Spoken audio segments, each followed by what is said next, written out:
찬송과 존귀와 영광과 능력을 받으시기에 합당하신 그 주님 앞에 함께 찬양하며 나아가겠습니다.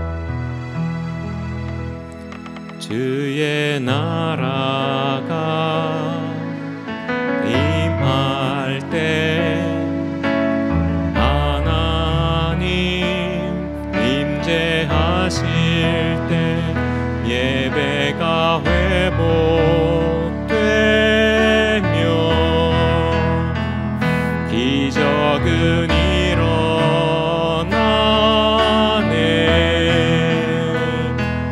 전능하신 주 영원하신 능력의 통치자 자유가 선포되어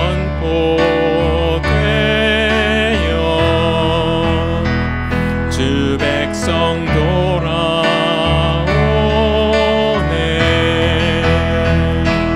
하나님 나라 임하소서.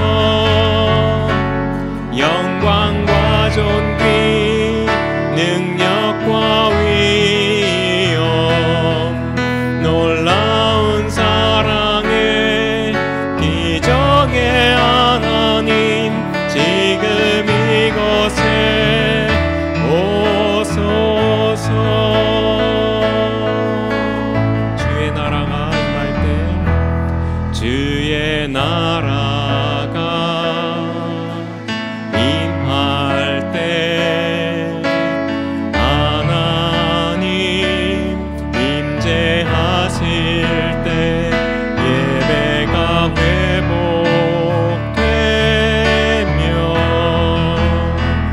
기적은 일어나네.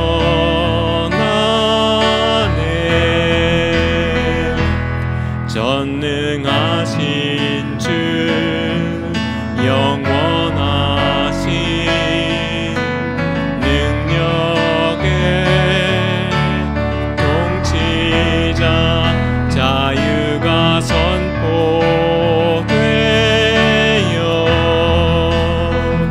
주 백성 돌아오네.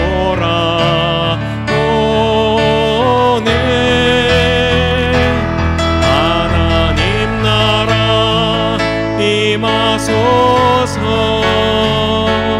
영광과 존귀 능력과 위엄 놀라운 사랑의 기적의 하나님 지금 이곳에 오소서. 하나님 나라 임하소서. 영광과 존귀 능력과 위엄 놀라운 사랑의 기적의 하나님 지금 이곳에 오소서. 주 높고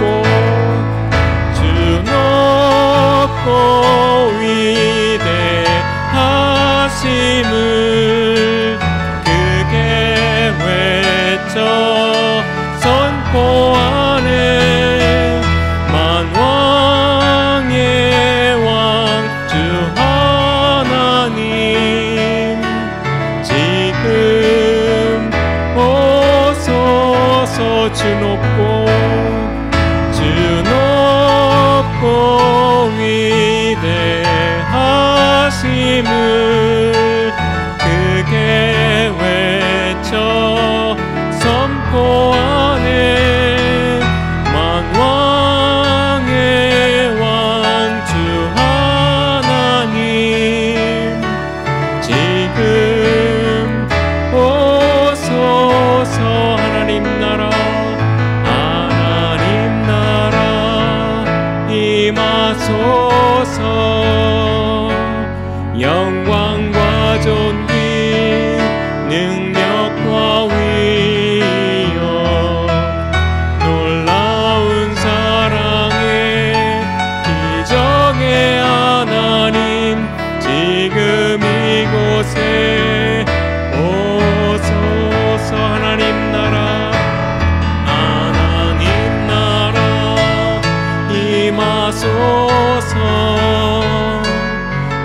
영광과 존귀 능력과 위엄 놀라운 사랑의 기적의 하나님 지금 이곳에 오소서.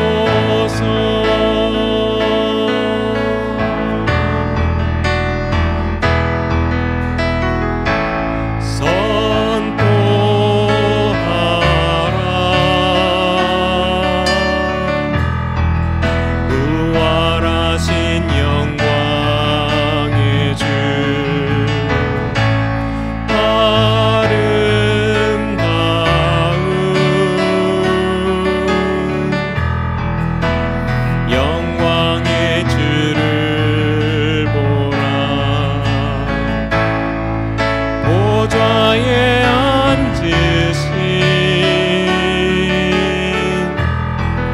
그 어린 양 예수 다 무릎 꿇고서 주 경배하리라 선포하라.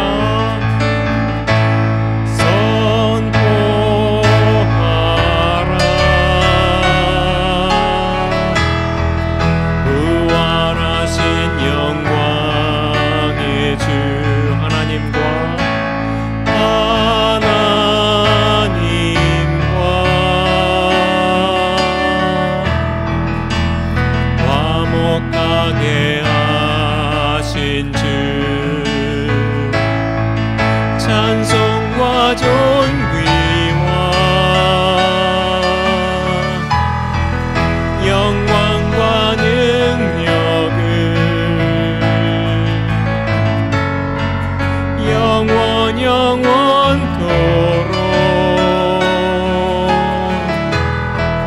받아 주옵소서. 선포하라. 선포하라.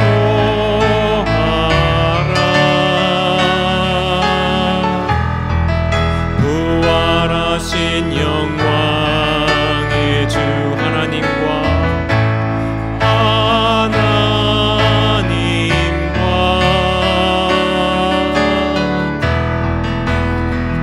화목하게 하신 주 찬송과 존귀와 영광과 능력을 영원 영원토록 받아 주옵소서. 보좌에 앉으신 보좌에 앉으신 그 어린 양 예수 다 무릎 꿇고서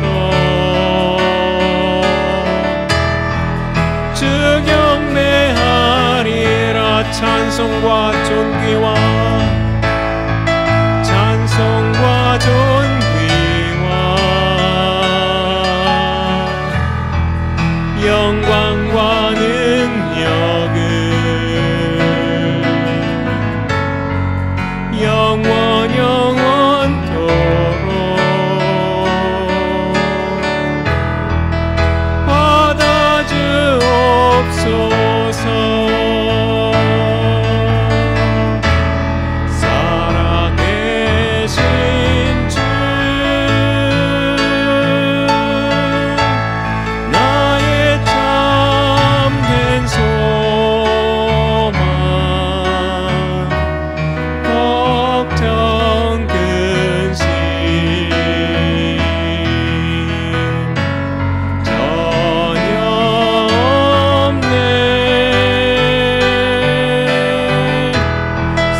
자, 오늘은 예수님이 죽으셨다가 우리 십자가에 죽으셨다가 죽음의 권세를 깨뜨리고 무덤에서 부활하심을 기념하는 주일입니다. 오늘도 이 예배에 부활의 기쁨과 능력이 가득한 또한 하나님의 은혜가 풍성한 예배가 되기를 간절히 소망합니다. 여러분들, 우리가 사람을 볼 때마다 사람을 보는 기준이 있게 됩니다. 만약에 어떤 결혼할 사람을 대상으로 우리가 바라보게 되면 어떻게 바라보겠습니까? 그 사람이 인상으로나 어떤 자격이나 어떤 재능이나 여러 가지 민격이나 여러 가정이나 여러 가지 통해서 어떤 적합한 사람인가 하는 어떤 자기의 나름대로의 기준을 가지고 볼 것입니다. 사람을 생물학적인 기준을 가지고 보면 어떻게 되겠습니까? 여러 가지 볼 수 있겠죠. 생물학적 기준으로 남자냐 여자냐 이런 걸 볼 수 있을 것이고요. 어린이냐 청년이냐 학생이냐 장년이냐 아니면 장년에 나이 드신 분들이냐 이런 걸 바라볼 겁니다. 그리고 때로는 우리가 많이 보는 게 있죠. 한 가지, 물질의 많고 적음을 가지고 우리는 보기도 합니다.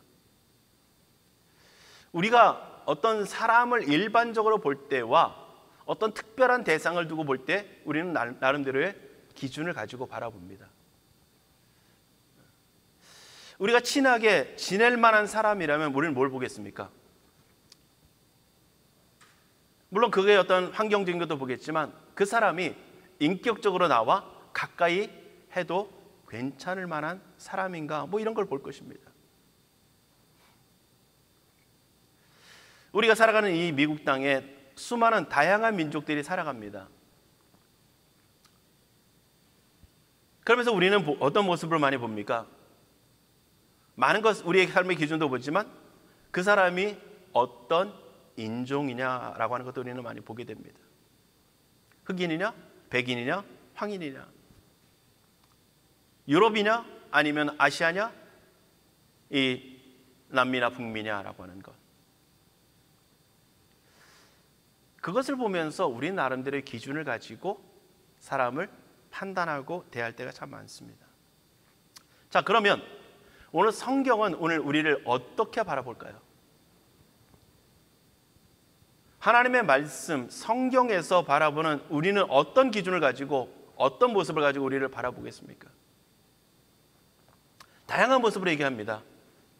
성경은 가장 보편적으로 볼 수 있는 시편 같은 데서 보면 무엇을 보냐면요, 의인과 악인으로 봅니다. 그 사람이 하나님의 의의를 행하는 사람이냐 아니면 하나님을 대적하고 죄악을 범하는 사람이냐라고 하는 겁니다. 잠언에서는요, 지혜자와 어리석은 자를 봅니다. 또한 구원적인 측면 속에서 보면 하나님께 속한 자와 사단에 속한 자를 보게 되어집니다. 그런 측면 속에서 또 한 가지 보면 우리 안에 생명이 있느냐 없느냐라고 하는 겁니다. 육신의 생명은 우리 모두가 가지고 있지만 영혼의 생명을 가지고 하나님과 친밀한 사귐이 있느냐 없느냐를 우리는 보게 됩니다. 성경 속에서 말씀하고 있고요. 자, 오늘 예수님이 오늘 본문의 말씀을 보면 다시 오실 때, 재림하실 때의 모습에 대해서 우리에게 말씀해 주고 있습니다. 그때의 모습을 뭐라고 표현하냐면 부활이다라고 말씀하고 있습니다. 근데 여러분들 오늘 성경을 잘 보시면 부활에 대한 표현을 두 가지로 하고 있는 것을 볼 수 있습니다. 하나는 부활이라고 표현하고 있고요, 또 하나는 변화라고 표현합니다. 동일한 의미입니다. 근데 어떤 측면 속에서 부활이라고 사용하고 있고 어떤 측면 속에서 변화라고 사용하고 있느냐? 예수님이 다시 오시는 그 순간에 육체의 죽음을 맞이해서 무덤 가운데 있었던 사람들이 다시금 살아나는 그것을 부활이라고 표현하고 있습니다. 그것이 믿는 사람이든 믿지 않았던 사람이건 상관없이 그 육체가 다 다시 살아나는 모습을 부활이다라고 말씀하고 있습니다. 근데 물론 오늘 본문에서 말씀해서 보면 그 핵심은 믿는 사람들이 다시 살아나는 부활을 중심으로 말하고 있습니다. 또한 그러면 변화라고 하는 건 뭡니까? 이 땅 가운데 예수님이 오실 때 아직 살아 있는 사람들의 예수님을 맞이하는 모습. 그런데 이 두 가지가 공통적으로 일어나는 것이 뭐냐면 무덤 가운데 있던 사람들이 살아나는 것도 그들의 육체가 살아나지만 그 육체가 완전히 새로운 존재로 다시금 변화되어서 살아난다는 겁니다. 또한 우리가 변화된다라고 말씀하고 있는 것은, 살아있는 사람이 나타나는 모습을 변화라고 말씀하고 있는 것은, 우리의 육체가 지금의 육체 그대로 주님을 맞이하는 것이 아니라 죽었던 사람들이 살아나면서 그 육체가 변하는 것처럼 우리도 동일한 변화의 모습으로, 동일한 변화된 모습으로 우리가 주님을 맞이하게 될 것이라고 하는 겁니다. 그런 측면 속에서 변화라고 표현하고 있습니다. 자, 그렇다면 여러분들, 부활이 뭡니까? 부활. 일반적인 부활은 죽은 사람이 다시 살아나는 겁니다. 그런데 기독교에서 일반적으로 부활이라고 말할 때 부활은 뭐겠습니까? 믿는 자가 주님의 나라에 들어갈 수 있는 생명을 얻게 되어지는, 예수 그리스도의 부활하심을 통해서, 그 부활의 첫 열매가 되심을 통해서 우리도 부활의 생명을 가지고, 그 생명을 가지고 주님의 나라에, 하나님의 나라에 들어갈 수 있게 된 그 상태를 부활이라고 얘기합니다. 자, 그러면 여러분들, 오늘 우리는 하나님의 나라의 개념 속에서 보면, 하나님의 나라의 임재라고 하는 개념 속에서 보면, 우리는 이미 하나님의 나라가 구원받는 순간에 우리 안에 이루어지게 되어집니다. 그렇다면 우리 안에 구원이 이루어졌고 하나님의 나라가 임하여졌다라고 하는 것은 무슨 얘기냐면, 우리 안에 생명이 다시금 시작됐다라고 하는 겁니다. 그런 측면 속에서 우리에는 육체적으로는 예수님이 다시 오시는 그 순간에 부활이 되거나 변화가 일어나지만, 영적인 영혼에 있어서는 죽었던 영혼이 하나님과의 사귐을 가지고 하나님이 주신 생명을, 예수 그리스도 통한 생명을 얻게 되어지면서 우리 안에는 부활 생명이 들어온, 부활에 동참되어진 존재로 살아간다는 겁니다. 자, 다시 한번 정확히 말씀드릴게요. 마지막 날의 부활은 모든 이 땅 가운데 있는 사람들이 다 부활합니다. 그 중에서도 믿는 자와 믿지 않은 자가 구별되어집니다. 믿는 자들에게는 생명의 부활로, 믿지 않은 자들에게는 어떻게 해요? 심판의 부활로 부활하게 되어져요.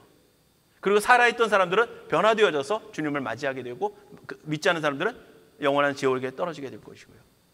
그런데 오늘 우리가 기억해야 될 부활은 그것만 기억하면 안 된다는 겁니다. 왜냐? 오늘 예수님이 부활하심을, 우리가 예수님이 우리를 위해 십자가에 죽으셨고 부활하심을, 예수님을 통해서만 구원을 얻는다는 사실을 우리가 믿게 되어지는 순간 우리는 구원을 받게 되어지고요, 우리는 영혼의 생명을 가진 존재로 살아가게 됩니다. 그러니까 우리 안에 뭐가 있다는 겁니까? 예수 부활의 생명이, 죽었던 우리의 영혼이 살아나는 그러한 부활의 생명이 우리 안에 주어진 존재로 살아가는 것입니다. 그럼 여러분들 보세요. 살아있는 자가 되어지면 죽은 자와 살아있는 자의 특징 차이가 뭐겠습니까?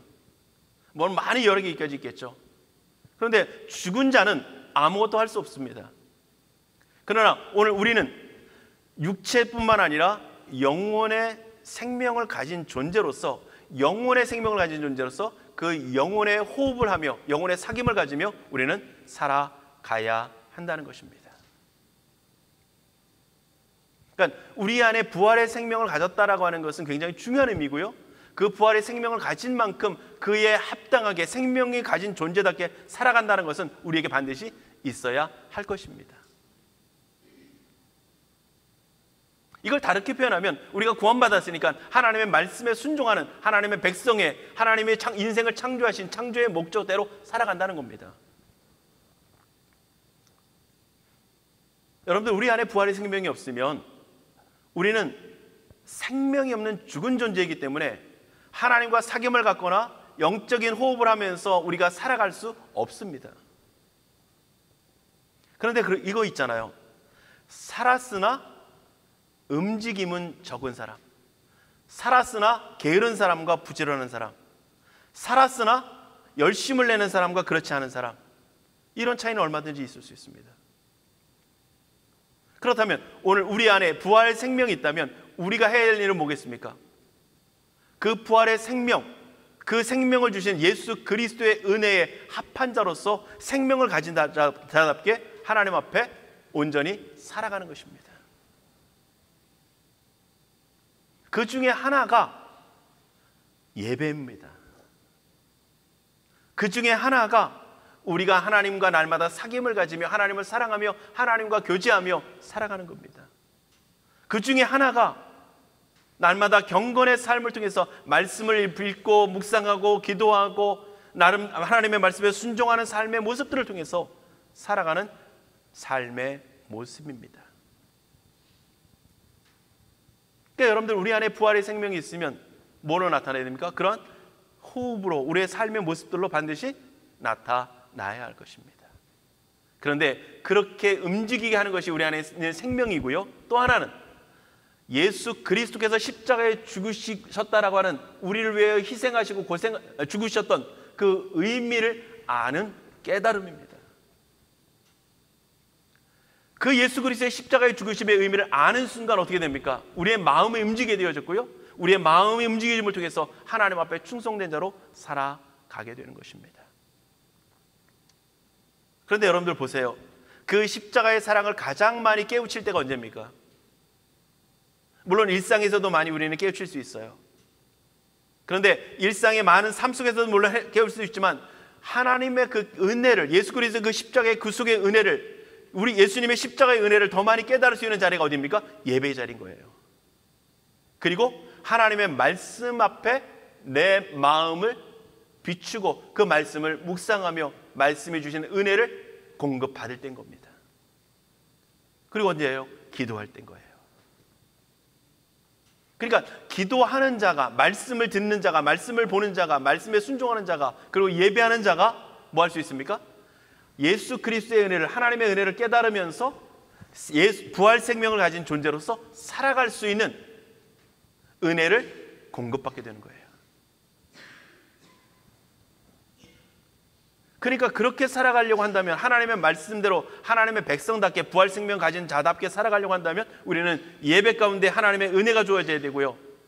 그 속에서, 말씀 속에서, 또한 기도 속에서 주시는 하나님의 은혜로 우리의 마음을 새롭게 하는 모습들이 반드시 있어야 할 것입니다. 그러니까 부활이라고 하는 측면 속에서 우리는 마지막 날만 바라보는 것이 아니라 오늘 우리에게 이루어진 부활과 그 부활의 생명과 그 부활을 주신, 그 생명을 주신 그 은혜를 따라 살아가는 삶의 모습들이 오늘 우리 안에 필요한 것입니다. 그러기 위해서 오늘 우리가 필요한 것은요, 예수님의 부활을 통해서 우리 안에 생명이 주어졌다는 사실을 우리는 기억을 해야 할 것입니다. 우리가 흔히 말하는 것처럼 예수님은요, 사망의 권세를 깨고 죽음에서 부활하셨습니다. 여러분들, 예수님께서 그 죽으실 때에, 십자가에 죽으실 때에 예수님의 능력이 없어서 예수님이 십자가에 죽으신 것이 결코 아닙니다. 여러분들, 우리는 우리 스스로 더 이상 생명의 능력을, 생명을 보존하고 유지할 수 있는 능력이 인간에 없습니다. 아무리 건강하던 사람도 요즘 같으면 어떻습니까? 100세 좀 넘으면 다 육신의 호흡이 멈춰집니다. 그 죽음을 피할 수 없어요. 또 혹시 누군가가 우리를 총을 쏜다든가 아니면 어떤 흉기를 찔른다든가 아니면 교통사고가 난다든가 어떤 우리가 참 안타까운 상황이 주어져서 우리의 생명에 해함을 입을 때에 우리는 그것을 피할 수 없다는 겁니다. 그러나 주님은요, 예수님은 십자가에 죽으실 때 십자가의 죽음에서 피할 수 없어서 죽은 것이 아니라는 겁니다. 예수님은 그 십자가의 길을 스스로 걸어가셨습니다. 그래서 예수님 뭐라고 말씀합니까? 나는 스스로 죽을 권세도 있다라고 말씀합니다. 버릴 권세도 있다. 자신의 목숨을 스스로 버릴 권세도 있다. 우리가 스스로 버리면 어떻게 됩니까? 우리는 죄라고 얘기합니다. 왜? 우리의 생명이 우리 것이 아니기 때문에 그래요. 그러나 예수님은 모든 생명의 창조주이시고 모든 생명의 주관자이시고 모든 생명의 능력이시며 사망의 권세까지도 초월하시는 분이시기 때문에 예수님은 그 죽음 가운데 머물지 않을 수 있었음에도 불구하고 십자가에 죽으셨습니다. 왜? 우리의 죄를 한 몸에 짊어지셨기 때문에. 그러니까 예수님이 힘이 없어 죽은 게 아니라, 능력이 없어 죽은 것이 아니라, 빌라도의 그 권세에 의해서 어쩔 수 없이 죽은 것이 아니고, 대제사장들의 그 백성들의 요동침을 통해서 어쩔 수 없이 죽은 게 아니라, 예수님은 스스로 인류의 모든 죄를 지시고 속죄의 어린 양으로서 그 길을 자원하며 걸어가신 것입니다. 그러니까 사망의 권세 가운데 못 이겨서 죽으신 게 아니라 사망의 권세까지도 사용하셔서 그 십자가의 길을 걸어가신 것입니다. 그리고 그 사망의 권세를 이기지 못하는 분이 아니심을 부활을 통해서 우리 가운데 보여주신 것입니다. 그래서 십자가를 통해서 사망의 권세를 이기시는 분이심을 또한 부활을 통해서 우리에게 보여주신 겁니다. 그러면서 부활을 통해서 예수님이 하나님의 아들 메시아 되심을 확증해 주셨습니다. 예수님이 자신의 죄 때문이 아니라 온 인류의 죄를 지시는 속죄의 어린 양으로서 메시아로서 구원자로서 그 십자가의 길을 걸어가셨음을 부활을 통해서 보여주신 것입니다.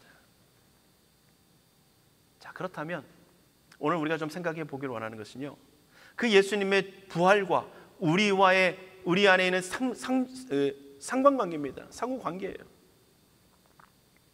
부활을 통해서 우리에게 주어지는 은혜가 뭐냐는 겁니다. 그것은 물론 한마디로 그냥 표현하면 예수님의 부활에 우리도 함께 동참한다는 겁니다. 예수님의 부활하심에 우리는 함께 동참하는 겁니다. 성경을 보면 우리가 예수 그리스도와 함께 십자가에 못 박힌 것처럼 우리가 예수님의 부활에 함께 참여한 자가 된다고 말씀합니다.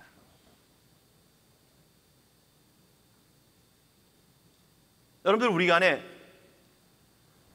부활이 있기 위해서는 예수 그리스도만 십자가에 죽으신 것이 아니라 예수 그리스도의 죽으심이 내 죄 때문이라고 하는 인정함을 통해서, 고백함을 통해서 우리도 그 십자가에 함께 죽는, 그래서 예수 그리스도와 연합된 모습들이 오늘 우리에게 필요한 것입니다. 그래서 로마서 6장 5절에 보면 뭐라고 말씀하냐면요, 만일 우리가 그의 죽으심과 같은 모양으로 연합한 자가 되었으면, 이렇게 표현합니다. 다시 읽어볼게요. 만일 우리가 그의 죽으심과 같은 모양으로 연합한 자, 십자가의 죽으심과 같은 모양으로. 육체적으로는 누가 죽으셨습니까? 예수님이 죽으셨죠. 그런데 예수님과 우리와 하나 된, 연합된 존재가 되어지니까 예수님의 죽으심에 누구도 죽은 겁니까? 내가 죽은 거예요.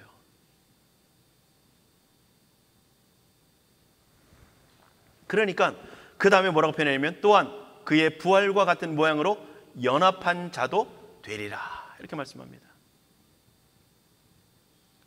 예수 그리스도와 십자가의 죽으심에 연합했고, 또한 예수 그리스도의 부활과 같은 모양으로 우리도 연합했다. 예수 그리스도의 십자가의 죽으심으로 인하여서 우리의 모든 죄가 그 십자가에 함께 다 죽은 자 되어졌다는 겁니다. 다 값을 치른 거예요. 그리고 우리는 예수 그리스도의 부활과 함께 우리도 그 생명의 부활에 동참한 자로 살게 되어진 것입니다. 그래서 로마서 8장 2절에 보면 이렇게 말씀합니다. 이는 그리스도 예수 안에 있는 생명의 성령의 법이 죄와 사망의 법에서 너를 뭐 했다고요? 해방했느니라. 그것을 통해서 우리 안에 해방이 주어졌고, 그 상태를 우리는 예수 그리스도로 말미암아 구원을 받았다. 부활과 연결시켜 보면 부활의 생명을 가진 존재다라고 말씀하고 있는 겁니다. 그러니까 여러분들 우리가 구원받는 순간 예수 그리스도의 십자가가 내 죄 때문임을 인정하고 그 인정함과 함께 예수 그리스도의 십자가의 죽으심이 우리와 예수 그리스도와 연합된 자로서 우리는 죽어졌고 우리는 예수 그리스도의 부활과 함께 우리 안에 생명이 주어진 것입니다. 근데 보세요. 여러분들 여기에서 우리가 반드시 기억할 것이 뭐냐면요. 예수님께서 속죄의 어린 양이 되셔서 대속의 제물, 즉 우리를 위하여서 십자가의 죽으심을 통해서 우리의 모든 죄가 용서함을 받았다라고 얘기합니다.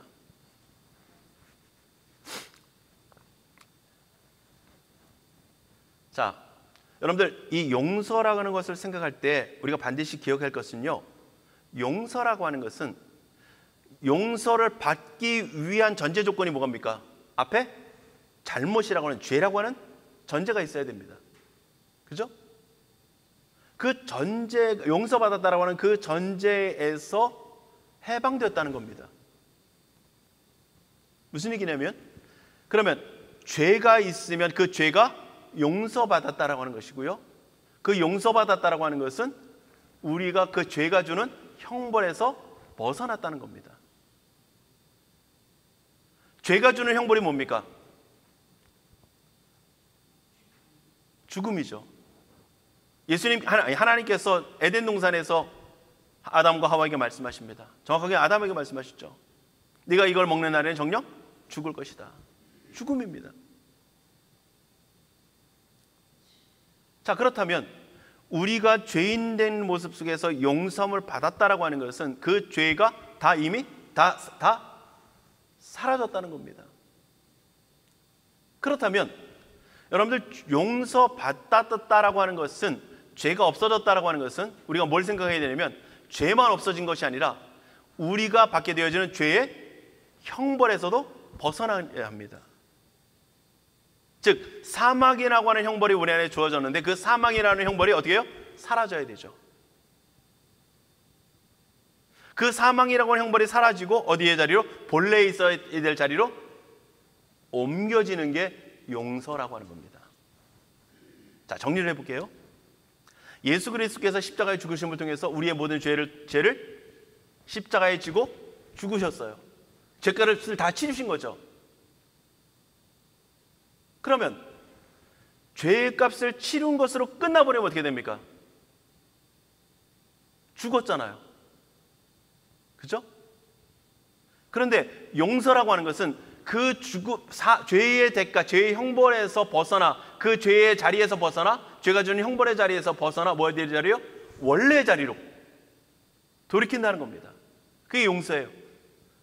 그러니까 죄로 인하여서 사망이 왔고 사망에서 벗어났으니까 어디로 와야 합니까? 원래 있었던 자리, 생명의 자리로, 하나님과 교제하는 자리로 오게 되어지는 것입니다. 그것을 통해서 우리에게 주어진 게 뭡니까? 생명인 거예요. 그러니까 우리 안에 생명이 있다는 것은 무슨 얘기입니까? 죄의 형벌과 굴레와 그 권세 속에서 벗어났다는 얘기예요.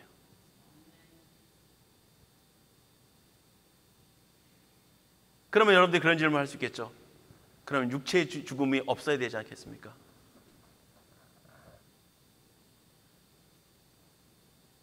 우리가 분명히 기억할 것은 우리가 그 구원받는 순간에 우리는 육체의 모습 속에서의 그 완전한 생명은 아직 주어지지 않았지만 구원받은 백성으로서의 영적인 생명은 우리에게 안에 주어졌고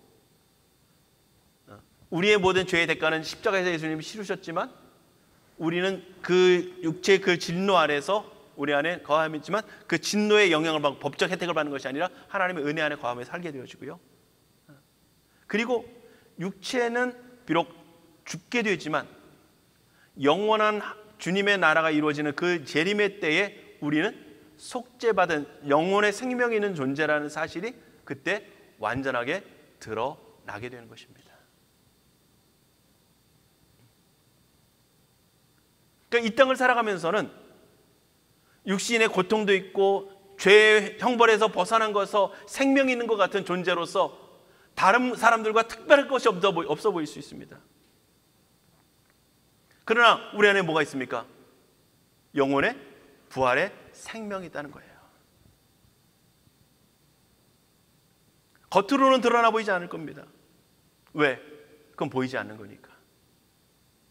하나님이 내 안에 계시는 것, 영이신 하나님께서 우리 안에 거하시는 것, 성령님께서 우리 안에 초소가 되셔서, 우리가 초소가 되어서 우리 안에 거하시는 것, 사람 안에는 보이지 않습니다.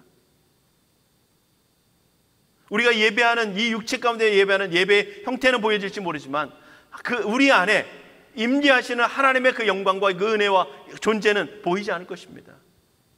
우리 안에 주어진 하나님의 생명, 예수 그리스도를 말미암는 생명은 우리 안에 보여지지 않을 것입니다. 누구만 합니까? 구원받은 자신과 하나님만 아시는 거예요.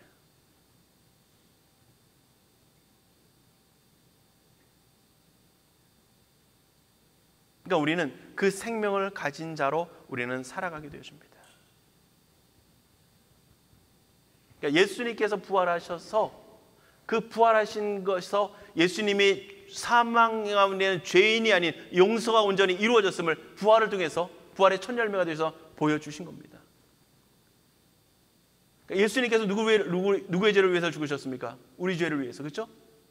그러니까 예수님께서 다시 살아나셨다는 것은 예수님께서 죄가 없으시다라고 하는 것도 증명이 될 수 있지만 예수님께서 우리의 죄를 지고 죽으셨기 때문에 거기서 살아나셨다는 것은 우리가 용서함을 받았다는 것이 예수님의 부활을 통해서 증명되는 겁니다.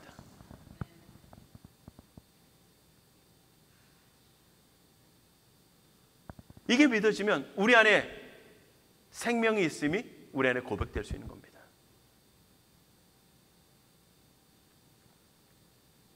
그러니까 우리는 눈에 보이고 손에 잡히는 무엇인가를 잡으며 나가는 사람이 아닙니다. 하나님의 백성들, 하나님의 성도는 눈에 보이지 않지만 존재하시며 모든 것들을 주관하시며 생명의 주관자 되시는 사망의 권세를 깨뜨리고 또한 우리를 위해 속죄의 제물 되시고 그 모든 것에서 용서를 베풀어 주시는 예수 그리스도를, 하나님을 믿음으로 바라보며 나가는 겁니다. 그게 성도의 삶입니다. 근데 우리는 자꾸 뭐에 머물냐면요, 육신에 보여지는 현상에 머물려고 합니다. 육신에 보여지는 현상에.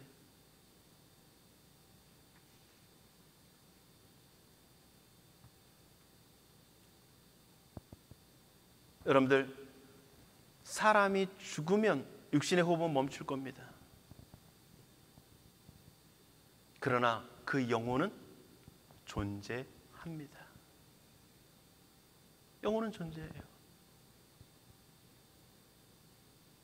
그런데 그 영혼이 존재한다는 것은, 결국 살아있다는 것은, 구원받아서 살아있다는 것은 오늘 하나님과 사귐을 계속해서 가진다는 것인 거예요.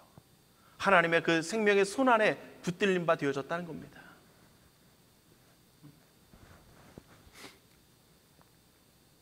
그러니까 우리는 자꾸 눈에 보이지 않는 그것만 바라보니까, 거기를 자꾸 생각하니까, 거기서 뭔가를 증거를 찾으려고 하니까 잘 안 되는 거예요. 실패합니다. 물론 하나님께서 그런 눈에 보여지는 모습들을 우리 가운데 나타내시기도 합니다. 죽은 자 나사로를 살리시기도 하고요, 홍해가 갈라지는 기적도 이루시고요, 베드로가 무리를 걷는 기적도 일으키시고요, 우리나라에도 그렇고 전 세계적으로도 그렇고 70년대, 80년대, 90년대까지 놀라운 성령의 역사들을 통해서 놀라운 능력들도 많이 나타나는 것들을 우리는 봅니다. 그런데 그것은 우리로 하여금 하나님을 온전히 바라보는, 보이지 않는 그 하나님을 믿음으로 온전히 바라볼 수 있도록 하는 하나님의 은혜의 방편입니다. 우리는 그것만 바라보는 것이 아니라, 그것만 바라보면서 날마다 기적을 사모하는, 기대하는 모습이 아니라, 우리는 믿음으로 그 기적이 눈에 보이는 것 없다 할지라도 주님만을 바라보며 주님이 역사하시고 주님이 존재하심을 바라보는 그 믿음을 가지고 주님 앞에 날마다 살아가는 겁니다. 그것을 가능케 하는 게 뭐냐? 우리 안에 부활의 생명입니다. 생명이 있기에 오늘 우리는 믿음을 가질 수 있는 거예요.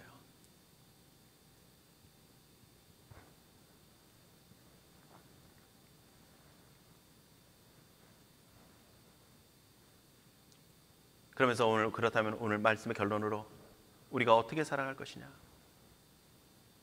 첫 번째는요, 우리의 생명의 주인이 내가 아니라는 겁니다. 예수님께서 십자가에 죽으시면서 우리를 위해서 죽으셨고, 그 죽으심을 통해서 우리의 죄를 용서해 주실 뿐만 아니라 우리를 자신의 그 핏값을 주시고 뭐 하신 겁니까? 사신받은 겁니다.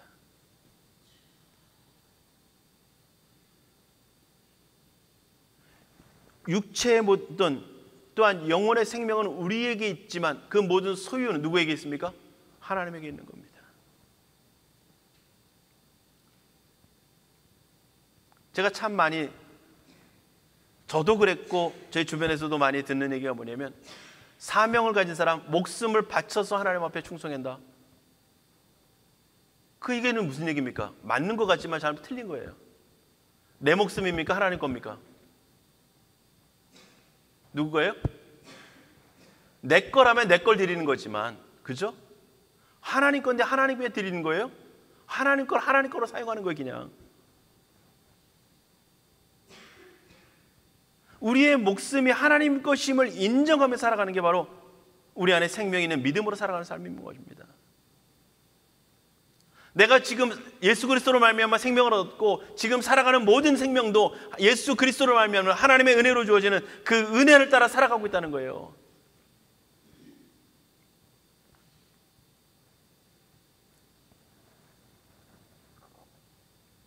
오늘 우리는 그 사실을 분명히 기억해야 합니다. 많은 거 있습니다. 우리가 생명을 가진 자로 어떻게 살아갈 것이냐 수없이 많을 것입니다. 그런데 반드시 기억해야 할 첫 번째는 우리의 생명의 주인이 하나님이시라는 겁니다. 여러분, 그래서요 에베소 2장 10절에 보면 이렇게 말씀합니다. 우리는 그가 만드신 바라. 만드셨다. 여러분들, 누군가가 뭔가를 가지고 재료를 가지고 만들었어요. 그러면 이건 누구 겁니까? 자기 거잖아, 자기 거. 주님이 우리를 만드셨다라고 말씀합니다. 우리는 주님의 소유 되어졌습니다. 만드신 바라 그리스도 예수 안에서 선한 일을 위하여 지으심을 받은 자다, 이렇게 말씀합니다. 어떤 일을 위해서요? 선한 일을 위하도록. 하나님의 일에 대해서 뭐라고 말씀합니까? 하나님의 일은 그가 하나님의 보내신 일을 믿는 것이라고 말씀합니다. 하나님의 선하심을 이 땅 가운데 증거하며 찬양하며 높이며 살아가는 겁니다. 오늘 하나님이 우리를 만드시는데, 우리를 만드시고 그것을 위해서 뭘 하기 위하시느냐? 우리를 선한 일을 하도록 하기 위해서 예수 그리스도 안에서 선한 일을 하도록 우리를 지으시고 우리를 하나님의 존재로 삼으셨다는 겁니다. 그게 우리에게 생명을 주신 목적입니다. 그런데요, 그 에베소서 2장 10절 후로 쭉 이렇게 가면 뭐라고 말씀하시냐면, 그 위에 뭐라고 말씀하시면 그 예수 그리스도가 교회의 모퉁이 돌이 되어졌다, 이렇게 표현합니다. 예수 그리스도가 모퉁이 돌이 되어졌다. 그러면서 결론적인 것이 뭐냐면 그리스도 예수 안에서 함께 지어져 가느니라, 이렇게 말씀합니다. 성령 안에서 하나님의 거하실 처소가 되기 위하여 그리스도 예수 안에서 함께 지어져 가는 겁니다. 그냥 한마디로 표현할게요. 우리는 예수 그리스도의 생명과 연합된 자로서 하나님의 나라를 이루어가는, 하나님의 영광을 이루어가는 그 일에 하나의 공동체로, 하나의 지체로, 하나님의 소유된 존재로, 하나의 존재로 우리를 부르신 바 되어졌고, 우리는 그 일에 하나님이 사용하기를 원하신다는 겁니다. 하나님의 나라, 그 일을 이루어가는 것인 것입니다. 우리의 인생의 왕국을 건설하고 하는 것이 아니라는 겁니다. 여러분들 성경을 보시면 창세기에서 인생이 뭘 찾습니까? 인간이 많아지니까 어떻게 됩니까? 바벨탑 쌓잖아요.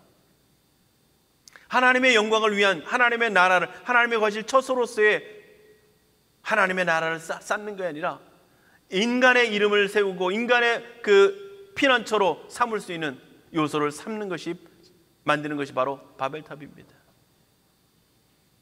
오늘 우리가 살아가야 될 삶의 모습들은 우리의 인생의 목표와 인생의 삶의 목적들이 우리의 편안함과 안락과 안위함이 아니라, 그 모든 것들을 포기하는 것이 아니라 그 모든 것을 살아가지만 그 모든 것들이 하나님의 영광이 되어지면서 하나님의 나라를 건설해가는 하나님의 백성으로 살아가는 겁니다.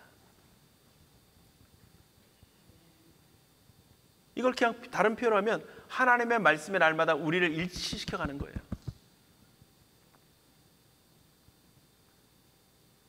우리가 잠을 자도, 우리가 일을 해도, 우리가 먹어도, 뭔가를 해도 하나님의 말씀에 하나님의 나라를 세워가는 그곳에 일치시켜가는 그 자리에 우리가 서게 되는 겁니다.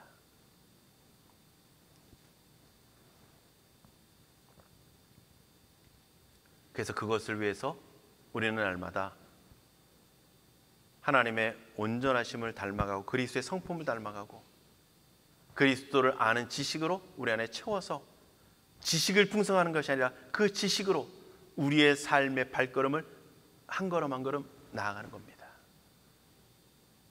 그게 우리가 가져야 될 모습들이에요.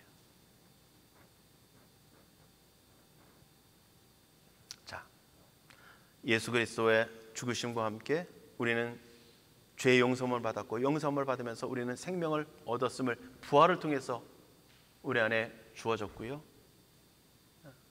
그리고 우리는 그 생명을 가진 존재로서 이 땅을 살아간다는 겁니다. 마지막 날에 완전한 부활이 분명히 있을 것입니다.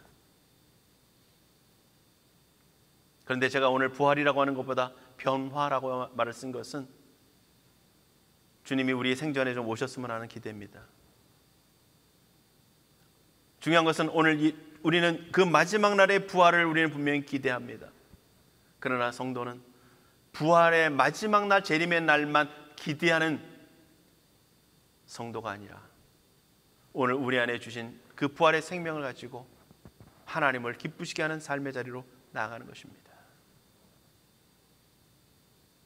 여러분들, 예수님께서도요, 부활하신 후에 하나님의 나라로 바로 올라가지 않으시고요, 이 땅 가운데에서 뭘 하십니까? 자신의 부활하심을 보여주시고 나타내시고 그것을 통해서 우리로 하여금 믿음을 가지게 하셨습니다. 그것처럼 오늘 우리는 이 땅 가운데 생명을 가진 존재로서 하나님께서 바로 불러가지 아니하시고 이 땅 가운데 존재케 하시면서 우리로 하여금 생명을 가진 존재로 우리도 믿을 뿐만 아니라 사람들에게 생명을 전하는, 부활을 전하는, 예수 그리스도의 생명을 누릴 수 있도록 그들에게 하나님의 말씀을 전하는, 그러면서 하나님의 나라를 이루어가는 존재로 우리를 이 땅 가운데 살아가게 하신 겁니다. 제가 좀 오늘 좀 어떻게 보면 좀 너무 광대한 양을 하다 보니까 좀 여러분들이 좀 어려울 수 있을지 모르겠는데 이것만은 기억했으면 좋겠습니다. 분명한 것은 예수 그리스도의 십자가의 죽으심이 우리의 대속을 위한 것이었고, 그 죽으심과 함께 우리의 모든 죄악은 용서받았고, 예수님께서 부활하심을 통해서 우리의 모든 죄가, 예수님이 죄가 없으신 분인 뿐만 아니라 우리의 모든 죄가 용서함을 받았다는 사실을, 우리 안에 생명이 주어졌다는 사실을 기억할 수 있게 원하고, 그것이 우리가 믿는 순간 우리 안에 그 예수 생명이 우리 안에 주어졌고, 우리는 그 생명을 가진 자로 이 땅을 살아가는 것이고, 우리는 그 생명을 가지고 살아가되 우리의 목숨을 하나님 앞에 드리는 것이 아니라 하나님의 생명임을 인정하면서 하나님의 영광을 위해서, 하나님의 나라를 위해서 살아가야 될 거룩한 백성이기에 우리가 날마다 예배하고 말씀 안에 거하고 하나님이 주신 생명을 그 생명의 가치답게 은혜에 합치하도록 살아가는 존재라는 사실을 여러분들 모두가 기억하고, 그것에 합당한 일이 무엇일까 날마다 고민하며 그 일에 더 전념할 수 있는 우리 모두가 될 수 있기를 간절히 소망합니다.